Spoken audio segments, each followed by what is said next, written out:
La plupart des founders avec qui je travaille me demandent souvent cette question, est-ce que je devrais focus à 100% sur les ads ou est-ce que je devrais focus à 100% sur l'organique? Puis ma réponse est toujours la même, c'est tu dois faire les deux. Maintenant, pourquoi je pense ça? C'est parce que, admettons, en ce moment, tu es en full ads, tu n'as aucune base d'organique. Les gens n'ont pas le temps de s'éduquer sur ton mécanisme unique, ce qui fait que, admettons, tu fais juste des ads, tu rediriges les gens vers un formulaire, vers une page d'opt-in, une VSL, puis les gens vont booker un appel après, tu vas avoir des leads beaucoup moins qualifiés parce qu'ils n'ont pas eu le temps de pouvoir s'éduquer sur ton mécanisme unique. Peut-être qu'ils ont juste vu ta VSL de 5, 7, 10 minutes, mais c'est pas assez pour que les gens rentrent sur les appels, savent exactement ce que tu fais, puis soient prêts à prendre une décision sur oui ou non on travaille ensemble après la fin de l'appel. Donc c'est à ça que ça sert de faire une base d'organique, c'est que quand tu vas faire des pubs sur Meta, admettons sur Instagram et sur Facebook, les gens vont indirectement aller cliquer sur ton profil Instagram.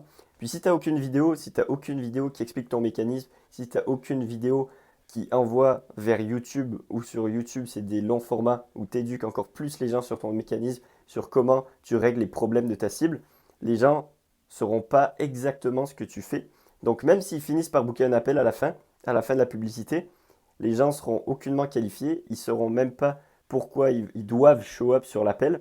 Donc ce qui fait en sorte que soit tu vas avoir un taux de show up qui est affreux, ou sinon tu vas avoir des leads qui ne sont pas qualifiés, donc tu vas faire des R2, R3, R4 pour finaliser la vente, ce qui fait que toi tu perds énormément de temps dans ton processus de vente. Puis c'est ce qu'il faut absolument éviter parce que vous, en tant que founder, vous êtes la personne qui est le plus important dans votre entreprise.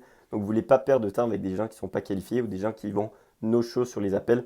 Donc voilà, ma réponse c'est organique et ads, ça va ensemble, c'est pas un meilleur versus l'autre est moins bon. L'organique et les ads, ça va ensemble. Donc une fois que vous allez avoir une bonne base d'organique sur Instagram et sur YouTube et vous avez des bonnes ads qui roulent en même temps, ça va créer un système où les gens seront toujours redirigés vers vos contenus, que ce soit sur Instagram, sur YouTube ou sur vos ads. Puis dans ces vidéos-là, vous allez faire des appels à l'action. Vous allez toujours rediriger vers la personne. Qu'est-ce qu'elle doit faire? Donc, what's the next step? Donc, que ce soit booker un appel ou aller voir votre VSL. Dans n'importe quel type de contenu, les gens vont toujours être redirigés vers l'endroit où vous voulez qu'ils aillent pour passer au next step.